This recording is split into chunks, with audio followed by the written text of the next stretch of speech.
The day I told my evicted neighbor to move in with me, she looked at me like I had just kicked her while she was already on the ground.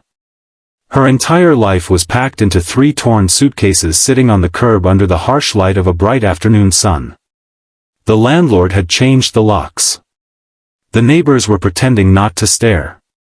And Marisol Vega, who always smelled faintly of lavender and fresh bread, stood frozen on the sidewalk like someone had pressed pause on her world.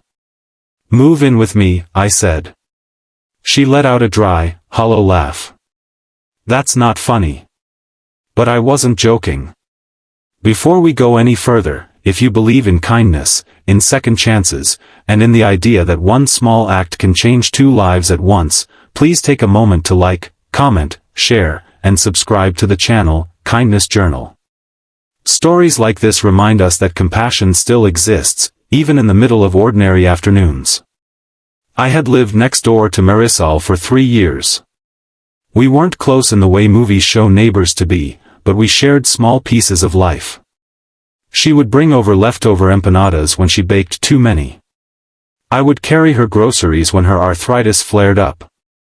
I knew she worked mornings at a local diner and afternoons cleaning offices downtown. I knew her son had passed away years ago. I knew she never missed watering the little row of marigolds outside her door.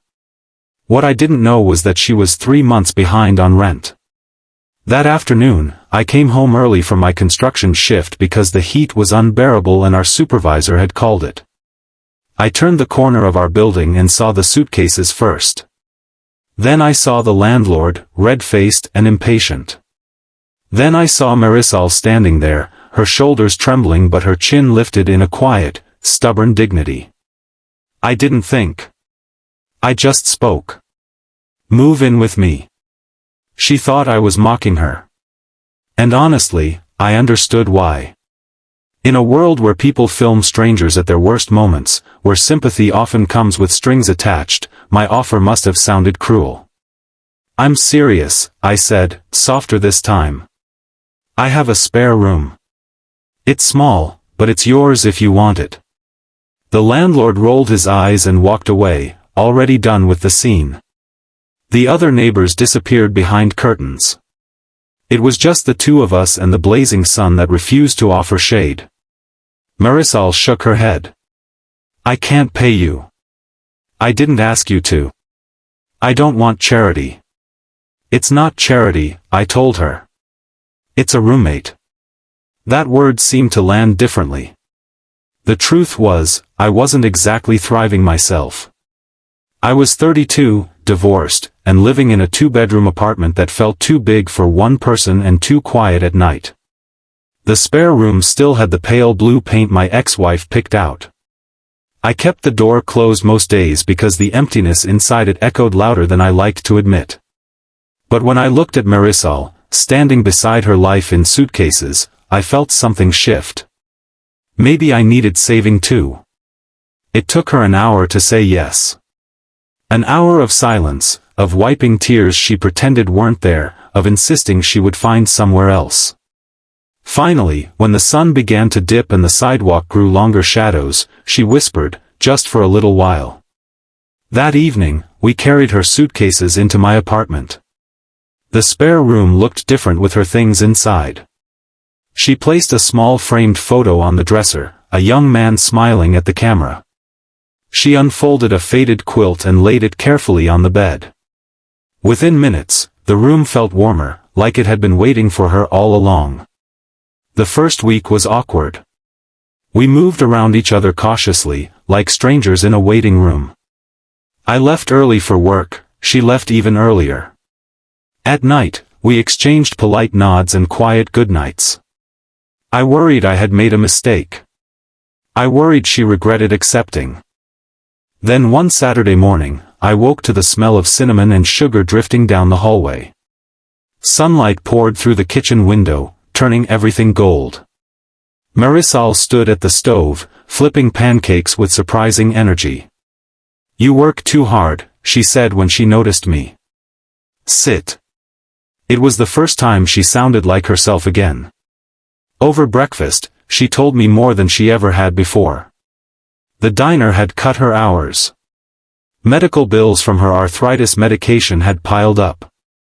She had tried to keep up with rent, but the math simply didn't work anymore. She had been too embarrassed to ask for help. I didn't want to be a burden, she admitted. You're not, I said. And for the first time, she believed me. Days turned into weeks. We fell into a rhythm. I fixed the loose cabinet hinges and replaced the flickering hallway light. She filled the apartment with the smell of home-cooked meals and soft humming as she cleaned. Sometimes, in the afternoons when I had a day off, we would sit on the small balcony, watching children play in the courtyard below. But not everything was easy. There were nights I heard her crying quietly through the wall. There were mornings when pain stiffened her hands so badly she could barely hold a coffee mug. I started driving her to work on days she looked too tired to take the bus. She started leaving handwritten notes on the fridge reminding me to eat more vegetables. One afternoon, I came home to find her staring at a letter. Her hands were shaking. The diner was closing. For a moment, I felt that same helpless anger I had felt the day I saw her suitcases on the curb. It wasn't fair. She worked harder than anyone I knew. She deserved stability, not constant uncertainty. That night, we sat at the kitchen table under the bright overhead light, brainstorming. I remembered how neighbors used to rave about her food. I remembered the way the entire building smelled like heaven when she baked. You don't need the diner, I said. The diner needs you. It started small. A handwritten sign taped near the mailboxes, Marisol's homemade empanadas, fresh daily. I built a simple table for the courtyard out of leftover wood from work. She cooked. I spread the word. The first day, she sold out in an hour. The second week, people from neighboring buildings started coming. Someone posted about her on a local community page. Orders doubled. Then tripled. I will never forget the look on her face the day she handed me a small envelope. Inside was cash. For rent, she said firmly. I tried to refuse, but she wouldn't let me. Pride, I learned, isn't about refusing help. It's about rising again when someone gives you a hand.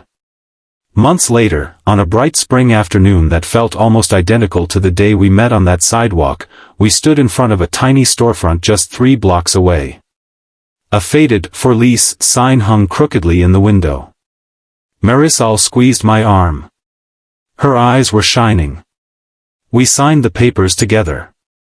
The shop opened 2 months later, Second Chance Kitchen. The name was her idea.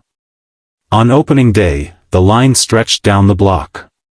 Neighbors who once hid behind curtains now brought flowers and applause. And me? I moved into a smaller apartment nearby. Not because I wanted her gone, but because she didn't need saving anymore.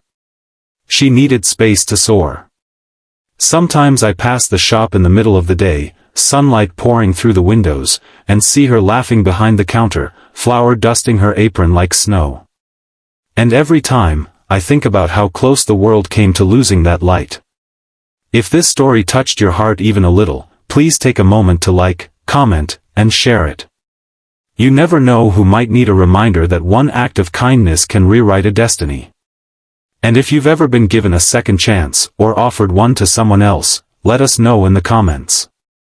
Before this story ends, here's a special request. Comment the words, "Kindness Lives," if you believe simple compassion can still change the world. Because sometimes, all it takes is one person meaning it when they say, "Move in with me."